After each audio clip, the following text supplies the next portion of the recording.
I just had to let it marinate a little bit.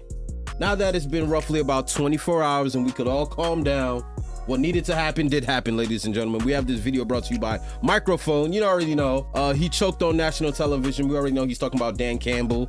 Well, damn, he might not be talking about Dan Campbell. He might be talking about the Ravens too, because argument could be made that they both choked on national television. But nonetheless, damn, I ain't afraid. He choked on national TV, so wow title. But we're gonna get right into what looks like it was the collapse of the Lions and the Ravens. Let's get right into it, y'all. You gotta fight for your right to party!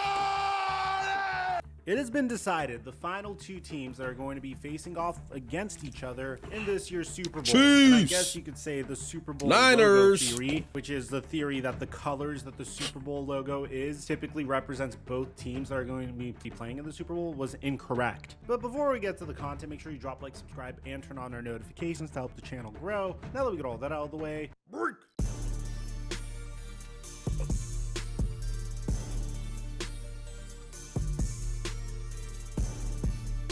Can't believe the Chiefs are going back to the Super Bowl, bro. They were awful. To their standards, they were awful. The fact that they're right back in the same situation. Mic check 1 2 1 2. What's going on, everybody? All season long, I've been saying one thing consistently, and that's the fact that the Kansas City Chiefs of this year don't look anything like the Kansas City Chiefs of old. This was a consistent theme since the beginning of the season, where you saw in the very first game in the season opener for the Kansas City Chiefs when they faced off against the Detroit Lions, Kadarius Toney was dropping so many passes to the point where he even had one deflected off of his hands, the hands of Brian Branch, which was returned for a touchdown. And I know I brought this up in a lot of my videos, but in this particular instance, things got a little weird. Before this game, the Kansas City Chiefs said that Kadarius Toney was out due to personal reasons and an injury, saying that But he had a kid, Toney was expecting a child, I believe, and he was injured. Usually when you give two excuses as to why a player is out, something's a little fishy. And Kadarius Toney didn't really do anything to ease our concerns by posting this video onto his Instagram story. Out of here.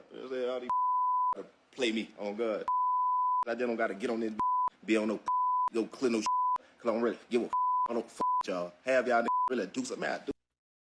What is Kadarius Toney doing having 850 people watching his live? Ain't nobody got time to hear this brother. He ain't got nothing to... Every time Toney opens his mouth, I hear Kodak, bro. Maybe it's just me, or maybe it's not. Like 850 people, you ain't got nothing to do, bro. Do something. Hey, I ain't get on that. On God. Who got time to decipher this English? Really do something. I do something. Hey, I ain't get on that. On God. But hey, look, y'all reading all this cap ass. You hear me? Believe it. I don't give a. I ain't never been that go do all that. But yeah, man, that cap. I'm not hurt. None of that. Say that. Suck my dick. On God, not hurt. None of that. It go from hip to ankle to this to that. And this was a consistent theme throughout the year. And it was with all of Patrick Mahomes' wide receivers, whether it was with Sky Moore to potentially beat the Denver Broncos or Marquez Valdez-Scantling to beat the Philadelphia Eagles later on. It seemed like this was a recurring theme for Patrick Mahomes, which made it all the more sweeter when Marquez Valdez-Scantling was able to come up with the game-sealing dagger reception on 3rd and 9 versus the Baltimore Ravens. Now, the entire theme of the Baltimore Ravens... By the way, Ravens, y'all let MVS end y'all season. Ravens offseason was how they were going to build a completely different offense around Lamar Jackson. This team had each and everything you would want from a Super Bowl winning team, a team that had no problem running the football no matter who their running back was in years past. And bear in mind, they went through a lot of running backs in years past, who finally decided to stop being a run-first offense and to, quote-unquote, let Lamar Jackson cook. They fired one of the greatest run-first offensive coordinators last offseason in favor of Todd Monken. And the plan was for Lamar Jackson to show how good of a pure passer he was. They drafted Zay Flowers in the NFL draft. They signed Odell Beckham Jr. as well. This paired with one of the NFL's best defense. That wasn't worth it, bro. I ain't gonna front. Odell, you're not worth 18 million no more, bro. And I know it's Lamar, and Lamar's not exactly the greatest passer we've ever seen, bro, but you didn't even, I don't even think you cracked 700 yards. You have one touchdown. 18 million? I mean, make your money, bro. I mean, I just don't know. If he gets this again, then, now we're dealing with just Beckham privilege. With Couldn't even give you 700 yards. Defensive coordinators was a recipe me see for the Odell Ravens numbers. to win a Super Bowl. There's no excuses this time. Lamar Jackson had each and everything he would ever need to take the Baltimore Ravens to the Super Bowl. And he was facing off against a Patrick Mahomes-led team that wasn't as prolific offensively as they were in years past, but clearly had a bigger identity from boasting one of the NFL's best defenses. And all the Ravens were able to really do was put up one touchdown against this team. And I know 3 what some TDs Ravens for fans are Beckham. going to say. There were 565 yards. I paid Beckham $18 million for only 565 yards and 3 touchdowns. And in the biggest game of the season, my son gets 1 catch. some controversial refereeing calls here, and there's some that were more prominent than the others. For example, during the end of the game, on a meme-worthy pass from Lamar Jackson to Isaiah Likely in triple coverage where it was intercepted, you could clearly see here that Isaiah Likely was pushed in the back and this should have been defensive pass interference, but it wasn't called. What about on this play where Odell Beckham Jr. was clearly messed with and clearly looks like a defensive pass interference as he was held? There's Isaiah Likely once again on this play where he was held as he was trying to spin around into space. And this, I have to admit, was just brilliant by L'Jarius Sneed. Holding on to Zay Flowers' ankle, Zay Flowers ended up pushing him off and then taunting him, which resulted in a taunting penalty. Which, to be honest, I think that was more of a veteran move by L'Jarius Sneed, baiting Zay Flowers into that penalty. And the insult to injury on this is Zay Flowers had an insane game, but unfortunately, he's going to probably be most remembered for this.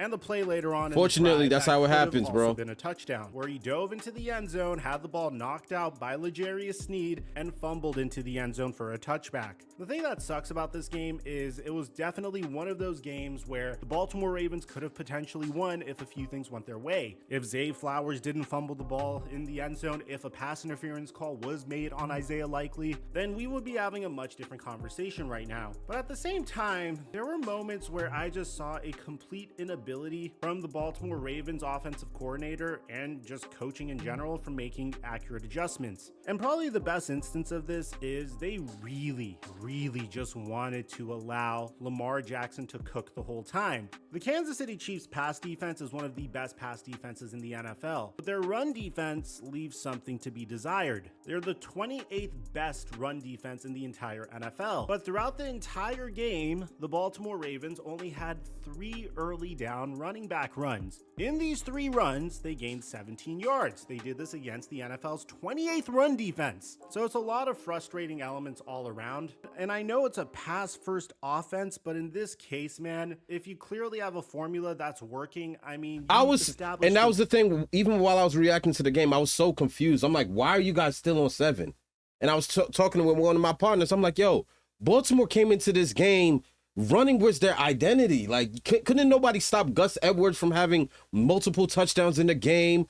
They had that fast dude Mitchell. I think he's out now, but like and then Lamar. Like, they've had a plethora of different ways to run the football. That's what they do. You get on Madden, bro. 99% of these users just run the football. They don't even try to throw it, Lamar. To go to the AFC title game and to get away from your identity in the biggest game of the year, especially with the defense still. Patrick Mahomes only put up 17 points, yo. Let's not act like he put up 34. Brock Purdy had to come back from 17 down. Pat Mahomes just put up 17 total. Like to allow him to make it to the Super Bowl with just 17 points on the road, it's just, I ain't trying to sit here and glaze Mahomes like this, but y'all ought to be ashamed. Every last one of y'all. Every last one of y'all. This dude went into y'all crib and smoked y'all. Dismantled Miami, light work. Dismantled Josh, light work. Goes to Baltimore, light work. Jeez, like, oh my God. Run, that helps out your defense. You open up the That's your identity. Do what you do best. Make things easier on Lamar Jackson so he doesn't have to force those balls into triple coverage. And it really sucks because I know I was trolling a decent amount on Twitter, which is where I usually do my to be honest. I'd make my real takes here. But at the end of the day, man, Lamar Jackson lost a fumble, threw an interception in the end zone, had multiple opportunities to try to tie the game, and he just couldn't get it done. You can't blame the pieces around Lamar Jackson anymore, because last year he was in a run-first offense and it didn't work. This year, he was in a pass-first offense and it didn't work. He had remarkable weapons around him and he still wasn't able to get it done. The worst part is Lamar Jackson's contract extension hasn't kicked in yet. So this Baltimore Ravens team is about to get way worse. The cap hit marginally increases to 43.6 million from 32 million next year. Then the year after it's 74.6 million, and the year after that is 74.6 million. So we'll see what the Ravens do to try to improve this team. It's again the same exact story for the Baltimore Ravens as we've been seeing in years past. For the Kansas City Chiefs, congratulations on making it to the Super Bowl yet again with a completely barren wide receiver core with a heavier emphasis on the run and on defense, for Travis Kelce being able to show up when you needed him to the most, and for the CBS broadcast only showing Taylor Swift 9 times. We had a pretty crazy drinking game going on here, and I needed to get on camera to make this video for you guys, so the fact that we didn't get too heavy into that drinking game is a blessing. So now that Patrick Mahomes was able to overcome 2 road games in order to get to the Super Bowl, the question was, who was he going to face off against between the Detroit Lions and the San Francisco 49ers? Now, the San Francisco 49ers were heavily favored going into this matchup, and with the Detroit Lions being the underdog. But to everyone's surprise, the Detroit Lions got off to a 24-7 lead by the half, a lead that looked like was absolutely insurmountable. But then it seemed like a series of unfortunate How do you not close events that? completely flipped this game on top of its head. And it literally all began as the second half started. The Detroit Lions had an awesome drive all the way to the San Francisco 28-yard line, but instead of having Mike Badgley come out and kick another field goal, Dan Campbell decided to go for it on 4th and 2. And from this point on, everything went to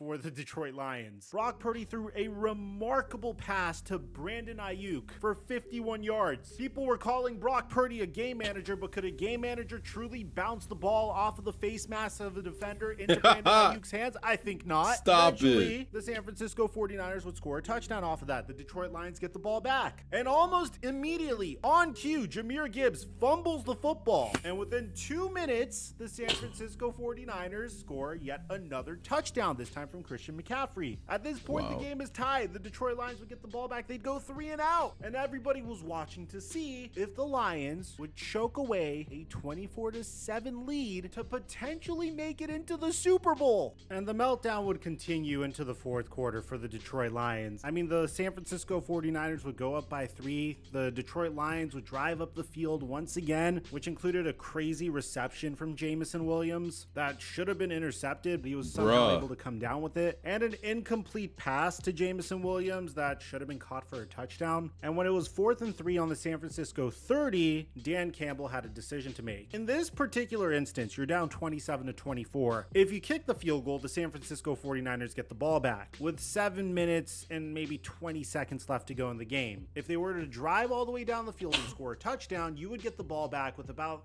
4, maybe 3 minutes left to go in the ball game to potentially go up one more time. But in this case, Dan Campbell decided to go for it once again. And in this particular case, once again, in a situation that I felt like was unnecessary to be aggressive, he wasn't able to get it. And I understand what the analytics say. I understand in that particular instance, you should always go for it on 4th and 3, or maybe that's just the mantra and the entire identity of the Detroit Lions in that particular instance. And even in the instance before, when they were up against the San Francisco 49ers earlier on in the game, that's 6 points that you left on the board that you really didn't need to give up. And even in the case of situational football, a converted field goal would be a very ideal situation for the Detroit Lions. So I don't really understand what the strategy was there either. And I don't want to hate on Dan Campbell too much, because the Detroit Lions wouldn't be in this situation if it weren't for Dan Campbell. They would not be in the NFC Championship. And if you told any Lions fan 3 years ago that you would be here to begin with following the season,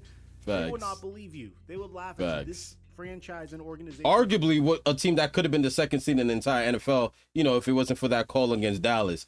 I didn't have the Cowboys being Cowboys. I didn't have the Lions being a top 4 team. One of the last 4 teams remaining out of all the teams in the league. Yeah. With a quarter removed from making it to the Super Bowl, the Lions were a quarter away from making it to the promised land. Like, there's no way you don't get flowers to that coach, bro. Gone through so much crap over the past 2 decades. I Let mean, me bring it back a little bit. to begin with, following the season, they would not believe you. They would laugh at you. This franchise and organization has gone through so much crap over the past 2 decades. I mean, in the entirety of this franchise's existence. So the fact that this individual was able to come to Detroit and instill a philosophy that got this team believing in themselves to the point where they almost won an NFC championship is something that should be appreciated. However, if there was one bit of criticism that I would give to Dan Campbell, it's that you should be situationally aggressive. There's nothing wrong with kicking a field goal and taking your points when you're up 20 plus points in the NFC Championship against a team that has proven time and time again that they're more than capable of making comebacks like they have against the Green Bay Packers. And I feel like if he does learn this lesson, then the Detroit Lions are going to be okay. At the end of the day, this is an organization that has done an excellent job constructing its roster. They nailed their head coaching hire. Jared Goff is a more than capable quarterback for this roster. If Jameson Williams came down with some receptions, we might be having a completely different conversation right now. But until then, the Detroit Lions are going to have to be living with the fact that they choked on national television at the worst possible time to choke on national TV.